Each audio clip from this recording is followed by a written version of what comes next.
बिस्मिल्लाहिर्रहमानिर्रहीम। अस्सलामुअलैकुम दी Urdu Islamic teacher के प्यारे नाजरीन, मेरे बहनों और भाइयों, आज मैं आपके साथ एक नबवी वजीफ़ा जो है वो आपके साथ शेयर करूँगा।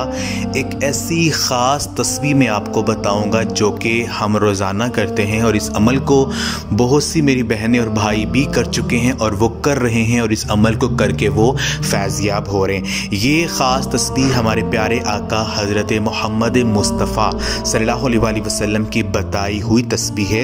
इस तस्बीह को पढ़ने से अल्लाह पाक दौलत की बारिश कर देते हैं, रिज़्क़ की तंगी को दूर फरमाते हैं और घर के जो हालात, माली हालात ख़राब हों, चाहे जितनी भी बड़ी घर में गुर्बत, मुसीबतें, परेशानियाँ हों, इस तस्बीह को पढ़ने से अल्लाह पाक हर मसाइल से छुटकारा अता फरमा देते हैं।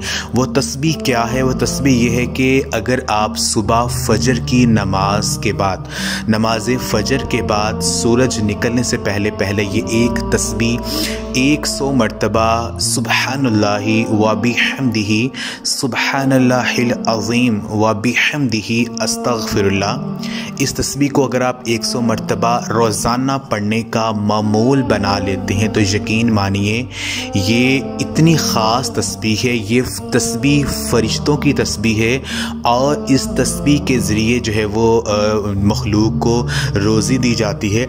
इस तस्बीह को पढ़कर अल्लाह पाक से रिज़्क़ की तंगी के लिए जो दुआ की जाए वो फ़ौरन कबूल हो जाती है और इस तस्बीह को पढ़ने वाला कभी भी रिज़्क़ के हवाले से परेशान नहीं होता है, कभी भी वो तंग दस्त नहीं होता है। उसके रिज़्क़ में, उसके माल में दिन ब दिन इजाफ़ा होता चला जाता है। ये आज़माया हुआ अमल है। ये ख़ास तस्बीह हमारे प्यारे आका हज़रत मोहम्मद मुस्तफ़ा सल्लल्लाहु अलैहि वसल्लम की बताई हुई है।